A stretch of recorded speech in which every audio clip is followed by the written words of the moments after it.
오늘 저는 여러분과 함께 당신의 꿈이 죽을 때란 제목으로 은혜를 나누고자 합니다. 사람들마다 이 세상에 살면서 크고 작은 꿈을 가슴에 품고 살아가고 있습니다. 그리고 또 그 크고 작은 꿈들이 산산조각으로 깨어진 슬픔들도 체험하지 않은 사람이 별로 없을 것입니다.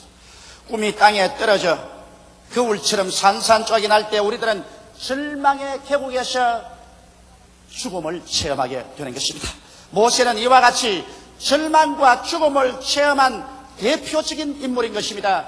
여러분 잘 아시다시피 모세는 바로의 딸의 양자가 되어서 40년 동안 바로 궁에서 자랐습니다. 그렇기 때문에 그 속에서 이식주의 화스러운 생활은 말할 필요 없고 그 당시의 최고의 교육을 받았으나 그러나 그 속에 흐르는 피는 히브리인의 피였었습니다. 나이 40이 되자 애국애족할 마음이 생겨서 종살이하는 히브리 민족의 정황을 살펴보러 궁밖에 나갔었습니다.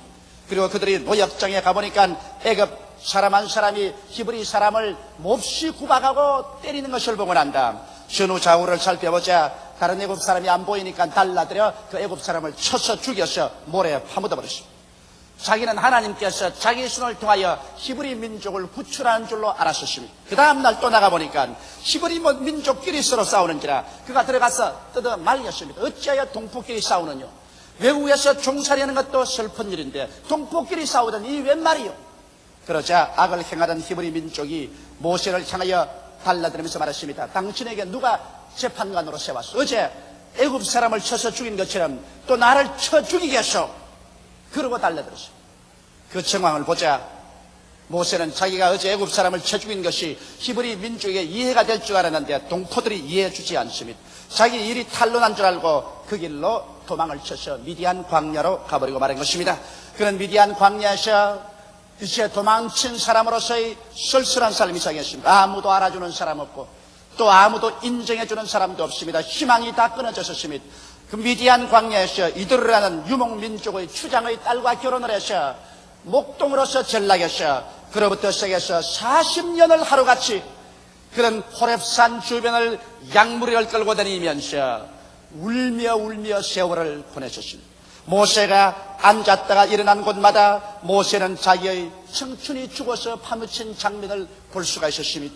그는 울며 40평생의 세월이 지나고 이제 나이 80이 되었었습니다. 얼굴은 쭈글쭈글해지고 눈은 뿌옇게 되고 허리는 굽어지고 이제는 노인이 되고 이제는 이 세상에서 인간이 가질 수 있는 희망이란 하나도 없이 다 깨어지고 말한 것입니다. 절망의 미디안 광야에서 그는 40년 동안의 죽음을 체험했던 것입니다. 그러한 사람에게도 희망이 있을 것이냐고 물을 것입니다.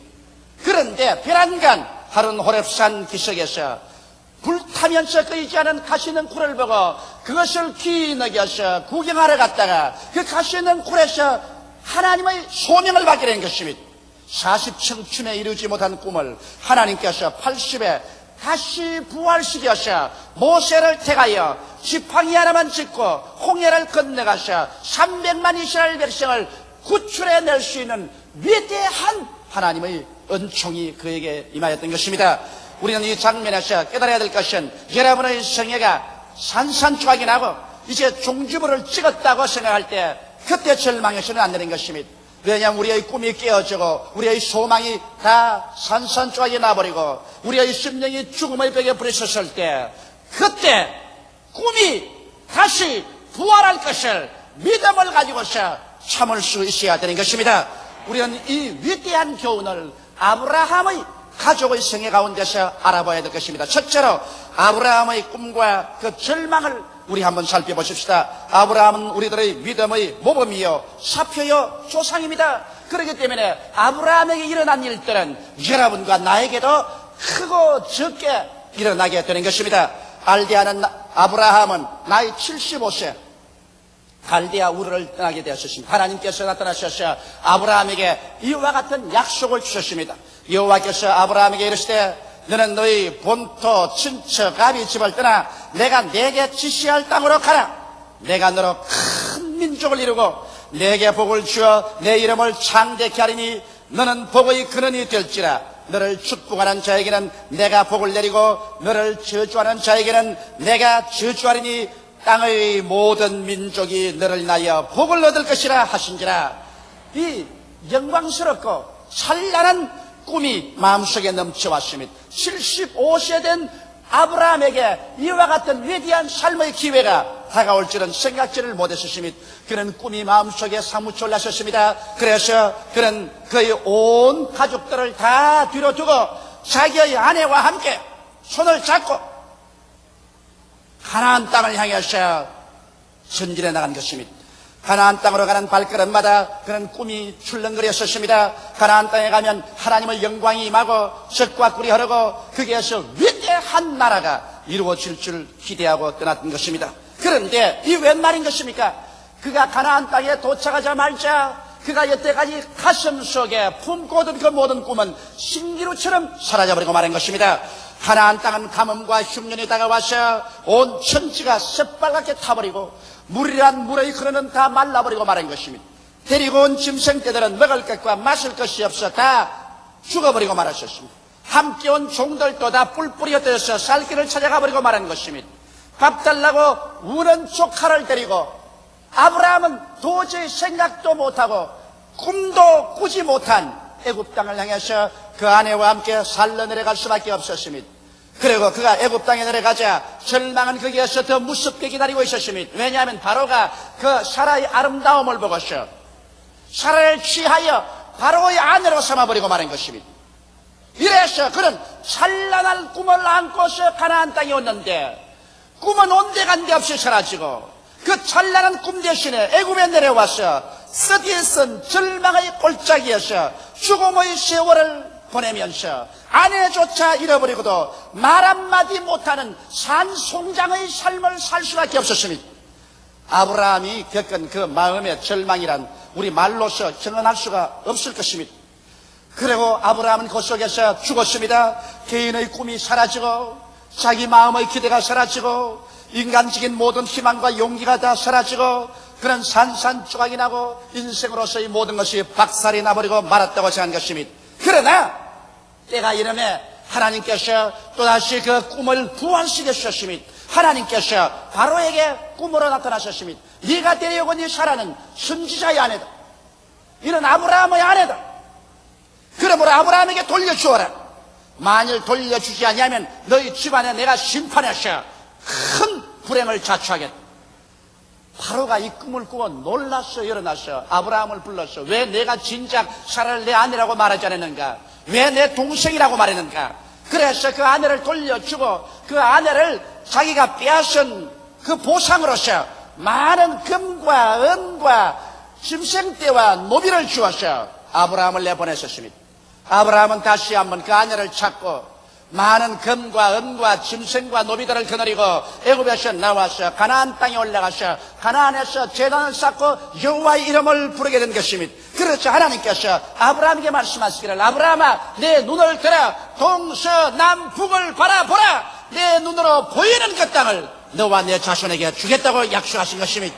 이래서 아브라함은 가장 무서운 절망의 계곡에서 그 꿈이 다시 부활해 일어나서 그는 가나안 땅에 올라와서 하나님의 능력으로 다시 그 땅을 얻게 됐던 놀라운 종을 받게 된 것입니다.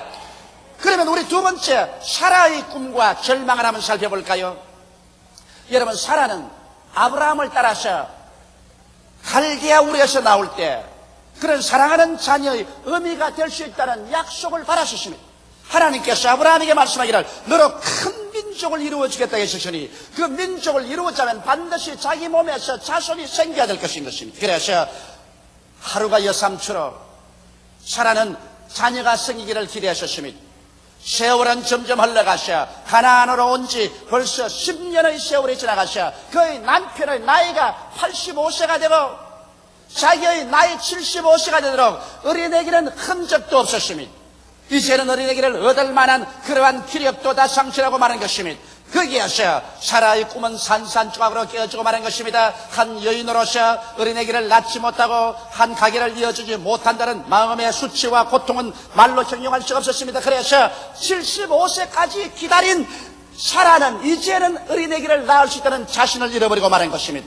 꿈이 산산적으로 깨졌습니다. 그래서 그런 자기의 남편 아브라함을 자꾸 깨었습니다. 내가 자식을 낳을 수 없으니까 내 여종 하갈이라도 첩으로 취해서 첩의 몸에서라도 자식을 하나 얻으라고 했었습니다. 그래서 아브라함은 그 말을 듣고 하갈을 취하여 첩으로 삼고 그 첩에서 이스마엘을 얻게 되었으나 그때로부터 시작해서 가정의 풍파는 그치지 않았었습니다. 어린애기를 낳은 하갈은 그때로부터 자신을 얻고 어깨에 힘을 주고 그의 주인인 사라를 무시하고 멸시했습니다. 그 결과로 가정 풍파가 끝이 없고 사는 것이 아니라 마치 전쟁 상태의 노인 같았습니다. 하나님 주옵소서. 아브라함은 사라와 약속해서 하갈과 이스마엘을 집에서 내어 쫓는 길밖에는 다른 도리가 없었습니다. 그런 가정적인 필요까지 체험한 것입니다. 그래서 첩에서 어린애기를 낳아서 자기의 이물을 다하려던 사라의 꿈은 산산적으로 깨어지고 쓴 분노와 눈물밖에 남은 것이 없었습니다. 그리고 세월이 지나갔었습니다. 이제 모든 것은 끝장났었습니다. 이젠 자식을 얻겠다는 꿈은 산산조각이 나고 마른 것입니다. 그와 함께 사라의 모든 희망도 사라져버리고 마른 것입니다. 아브라함의 나이 99세가 되고 사라의 나이 89세가 되었을 때 주님께서 찾아와서 그 꿈을 부활시키려고 하셨습니다. 성경에 보면 창세기 18장 12절로 15절에 사라가 속으로 웃고 이르되 내가 노쇠였고 내 주인도 늙었으니 내게 어찌 낙이 있으리요. 여호와께서 아브라함에게 이르시되 사라가 왜 웃으며 이러기를 내가 늙었거늘 어떻게 아들을 낳으리요 하느냐. 여호와께 능치 못한 일이 있겠느냐. 기한이 이럴 때 내가 내게로 돌아오리니 사라에게 아들이 있으리라. 사라가 두려워서 승인치 아니하여 가로되 내가 웃지 아니하였나이다. 하라사대 아니라 내가 웃었느니라. 하나님께서 아브라함과 사라에게 와서 이제 곧 아들이 있겠다고 말하니까 아브라함도 엎드려서 웃었습니다. 하나님 이스마엘이나 살게 하여 주옵소서. 사라는 말할 필요 없이 천막 뒤에 숨어서 웃었습니다. 나 같으면 이제 89살이나 된 사람이 아들을 낳다니 그런 웃기는 말씀을 어떻게 하시옵니까? 그렇게 했습니다.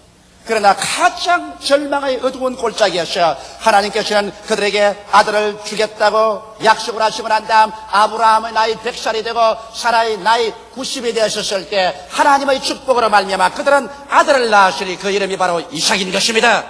이것은 하나님께서 여러분과 나에게 절대로 절망하지 말 것을 교훈으로 보여주는 것입니다. 성경 히브리서 11장 11절로 12절에 보면 믿음으로 사라 자신도 나이 늙어 단선하였으나 잉태하는 힘을 얻었으니 이는 약속하신 일을 미쁘신 줄 알미라. 이러므로 죽은 자와 방불한 사람으로 말미암아 하늘의 허다한 별과 또 해변의 무수한 모래와 같이 많이 생용하였느니라. 여러분과 나의 꿈이 깨어지고 우리의 희망이 산산조각이 나서 우리의 삶이 죽은 자와 방불한 사람처럼 될 때도 낙심하지 말아야 되는 것입니다. 죽은 자를 살리시며 없는 것을 있는 것까지 부르시는 일을 하나님으로 믿으시면 우리 스스로가 주님께 나와셔서 우리 자신이 죽은 자와 방불한 인생같이 되더라도 우리가 낙심하지 말고 기대를 저버리지 않고 주님 앞에서 기다리면 아브라함에게 부활을 주신 하나님, 사라에게 부활을 주신 하나님께서 여러분과 나에게도 위대한 부활을 주셔서 꿈이 이루어지게 만들어 주시는 것입니다. 나는 세 번째로 가장 큰 죽음, 가장 큰 축복에 관해서 말씀하고 싶습니다. 이것은 아브라함과 사라에게 동시에 다가온 일인 것입니다. 그들은 소망의 꽃으로서 이삭을 가지고 있었습니다. 이삭은 날로 자라서 이제는 금지 옥엽받고 눈에 넣어도 아프지 않게 성장했었습니다. 그리고 아브라함의 모든 꿈과 사라의 모든 꿈이 이삭에 총집결되어 있었습니다. 그럴 때 청천벽력 같은 꿈을 깨뜨리는 하나님의 음성이 들어왔습니다. 아브라함아, 내 사랑하는 독자, 내 외아들을 데리고 모리아산에 가서 그를 잡아 제물로 드리라. 인간의 꿈이 여러분 깨어진다 해도 이처럼 처참하게 깨어질 수가 없습니다. 자기의 친자식을 잡아서 제물로 드리라는 명령, 이 하나님의 명령보다 더 처참한 명령이 어디 있겠습니까? 그러나 여기 아브라함은 조금도 자기 스스로의 생각에 굴하지 아니하고 곧장 그 아들의 나무를 짊어지고 그 한 손에 불을 들고 한 손에 칼을 들고 사흘 길을 걸어서 모리아산에 가서 짐승과 종들을 두고서 아이와 함께 내가 제사를 지내고 오겠다고 모리아산으로 올라가게 된 것입니다. 올라갈 때 이삭이 질문했으나 아버지, 장작도 있고 여기 불도 있고 칼도 있는데 제물로 드릴 어린 양은 어디 있나이까? 이 말을 들었을 때 아브라함의 한담이 서늘하고 억천간장이 무너지지 않았겠습니까? 그러나 아브라함 말했습니다. 이 사람아, 제물로 드릴 어린 양은 하나님이 친히 예비하신다. 그리고 산에 올라가서 그 아들과 부지런히 제단을 쌓았습니다. 제단을 다 쌓고 난 다음에 아브라함은 이삭에게 말했습니다. 이삭아, 하나님께서 너를 잡아 제물로 드리라고 그랬다. 천지를 지으신 하나님의 명령이니 내가 어찌 거역하겠는가? 또 하나님께서 나의 후손은 너로 말미암아 나겠다고 하셨으니 내가 비록 너를 잡아 죽일지라도 하나님께서 잿더미 속에서 너를 다시 부활할 줄 나는 믿고서 너를 제물로 드려야만 하겠다. 이삭은 순순히 순종했습니다. 그래서 아브라함은 이삭을 묶어서 그 제단에 얹어놓고 난 다음에 그런 칼을 빼어들어서 높이 쳐들어 그 아들 이삭을 내려치려고 하는 것입니다. 여러분, 이와 같은 것이 가능할까요? 나는 자신 없습니다. 거기에서 아브라함이 믿음의 조상이 될 만한 자격이 있습니다. 우리 범인들은 결코 그렇게 할 만한 용기가 없습니다. 차라리 천당 본부에 못 들어가고 문지기가 될지언정 하나님 이것만은 면해 주시옵소서. 아마 틀림없이 그렇게 했을 것입니다. 그러나 여기에 아브라함은 하나님의 명령이면 자기의 외독자 이삭까지라도 스승치 않고 바치는 위대한 믿음의 사람이었습니다. 나는 이 믿음에 대한 이야기를 읽을 때마다 마음속에 감격하고 감동되지 아니할 수가 없습니다. 아브라함이 막 칼로 스들이 치려고 할 때 하늘에서 천사의 음성이 들려왔습니다. 아브라함아, 아브라함아, 내 아들에게 해치지 말라. 내가 내 독자 내 외아들이라도 아끼지 아니하신즉 참으로 이제 하나님 사랑한 줄을 아노라. 그러므로 하나님께서 그때 하나님의 이름을 두고 맹세해서 가라사대 내가 내게 복주며 복주고 너를 번창케 않고 번창케 하라고 말씀하신 것입니다. 여기에서 가장 큰 죽음에서 가장 큰 부활의 연촉이 그에게 임하게 된 것입니다. 여러분, 이 이야기를 통해서 보게 될 때 여러분과 나의 생애 속에 우리가 받을 위대한 교훈이 있습니다. 여러분과 내가 죄를 회개하고 예수를 구주로 믿을 때 성경은 말씀하기를 모두 다 아브라함의 자손이 되었다고 말씀한 것입니다. 하나님께서는 아브라함을 우리 믿음의 조상으로 삼은 이상 아브라함을 섭리하시고 인도하신 그 하나님께서는 믿음의 후손인 여러분과 나에게도 그와 같은 원리를 가지고서 주님께서 섭리하시고 돌보아 주시는 것입니다. 이렇기 때문에 우리가 이 세상에 살면서 하나님을 섬기고 그 나라와 그 일을 먼저 구하며 하나님께서 말씀과 성령으로 여러분과 나의 가슴 속에 찬란한 꿈들을 넣어주시는 것입니다. 하나님께서는 주의 백성치고 꿈이 없이 살기를 원하지 않습니다. 성경은 말씀하기를 말세 남종과 여종에게 성령을 부어주리니 너희 늙은이들은 꿈을 꾸고 젊은이들은 환상을 볼 것이라고 말한 것입니다. 영혼이 잘됨같이 범사에 잘되며 강건할 꿈과 환상을 가질 수가 있을 것이요, 구원의 꿈이 있고 성령 충만의 꿈이 있으며 치료의 꿈이 있고 축복의 꿈이 있으며 영원한 영광에 들어갈 꿈이 있는 것입니다. 그러므로 우리는 크고 작은 꿈들이 말씀과 성령을 통해서 우리의 가슴 속에 가득하게 되어지는 것입니다. 그러나 한 가지 우리가 알아야 될 것은 꿈이 인간에게 접붙여질 때 인간은 그 소망이 이루어지기 전에 먼저 죽음을 체험해야 된다는 것입니다. 이것을 우리 예수 믿는 사람은 알아야 되는 것입니다. 꿈에 도달하기 전에 반드시 그 사이에는 죽음의 계곡이 있다는 것을 잊지 말아야 되는 것입니다. 여호와는 나의 목자시니 내게 부족함이 없지만은 잔이 넘치는 생활로 건너가기 위해서는 그 사이에 사망의 엄침한 골짜기가 기다리고 있다는 것을 알아야 되는 것입니다. 아브라함도 그 죽음의 골짜기를 지나셨습니다. 사라도 그 죽음의 골짜기를 지나셨습니다. 이삭도 그 죽음의 골짜기를 지나셨습니다. 여러분과 나도 예수를 믿고 하나님의 약속과 영광에 도달하기 전에 반드시 심한 죽음의 골짜기를 지나서 내 희망이 다 깨어지고 이제 모든 것은 절망이로 하는 그러한 산송장이 되는 그런 느낌, 마치 죽은 자와 방불하게 되는 그런 느낌, 이와 같은 것을 체험하게 된다는 것입니다. 이러한 죽음의 골짜기를 지나갈 때 여러분과 내가 낙심하지 말아야 되는 것입니다. 이것이 반드시 하나님의 그런 섭리인 것입니다. 왜 죽음의 골짜기를 지나가야 할까요? 첫째로 하나님께서는 여러분의 꿈이 깨어질 때 여러분의 육신의 자아도 깨어지게 만들어 주시는 것입니다.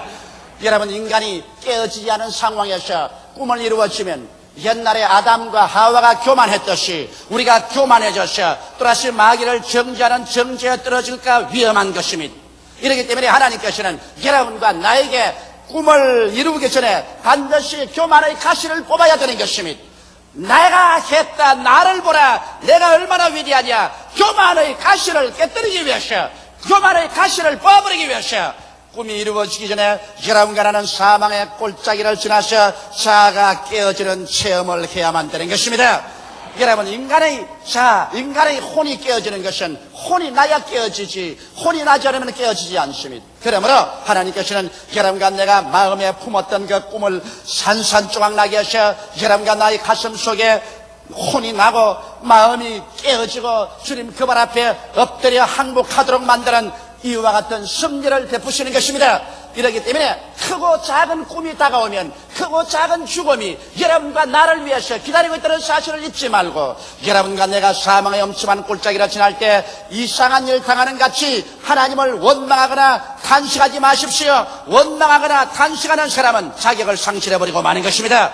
깨어질 때 감사함으로 그 발 앞에 엎드려 깨어지는 것이 좋습니다. 둘째로, 여러분, 우리가 사망의 엄침한 골짜기를 지날 때 순종을 배웁니다. 성경에는 말씀하기를 하나님의 아들 예수 그리스도라도 그 고난을 통하여 순종함을 배웠다고 말한 것입니다. 하나님께서는 여러분과 나의 꿈이 이루어지기 전에 고난을 통해서 우리가 깨어지게 하심으로 하나님 앞에 절대 순종할 것을 가르쳐 주시는 것입니다. 여러분, 아브라함과 사라의 마지막 순종을 보십시오. 그 외독자, 그 외아들을 모리아산에 제물로 드리라고 말할 때 두말하지 아니하고 순종한 것을 보십시오. 우리는 고난을 통하여 깨어짐으로 말미암아 비로소 순종함을 배우는 것입니다. 오늘 자녀 교육에도 너무 자녀 좋다고 해서 금지옥역으로 사랑만 하고 좋은 일만 해주면 나중에 그 자녀 고집을 길러서 이 사회에 나가서 살 수 없는 위기주의자가 되게 만들어버리고 마는 것입니다. 그러나 어릴 때 부모가 자녀들이 잘못할 때 채찍을 들고 종아리를 때리고 그를 경계하는 것은 그 고집을 깨뜨려서 순종함을 배움으로 말미암아 나중에 사회에 나가서 법을 준수하고 하나님을 순종하며 살 수 있는 인격자를 만들기 위해서 그렇게 하는 것처럼, 우리 하나님께서는 소망이 이루어지기 전에 고난을 통해서 우리의 고집을 깨뜨리고 절대 순종하는 자로 만들려고 하는 것이기 때문에 고난당할 즈음에 여러분은 마음을 다하고 뜻을 다하고 정성을 다하고 목숨을 다하여 주님께 순복하게 되시기를 주의 이름으로 축원합니다. 셋째로, 여러분 고난을 통하고 사망의 엄침한 골짜기를 통할 때 하나님의 능력으로 꿈이 반드시 부활할 것을 믿고 인내해야만 되는 것입니다.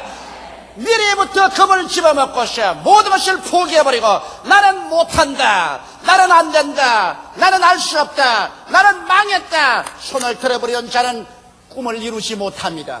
내 꿈이 하나님의 말씀과 성령으로 말미암아 주어진 것이면 그가 얼마나 내 눈앞에서 산산조각이 날지라도 무덤에 들어간 나사로를 나흘 만에 불러일으키라는 것이는 여러분과 나의 꿈을 하나님의 능력과 하나님의 기적으로 다시 부활시켜 주시는 것입니다.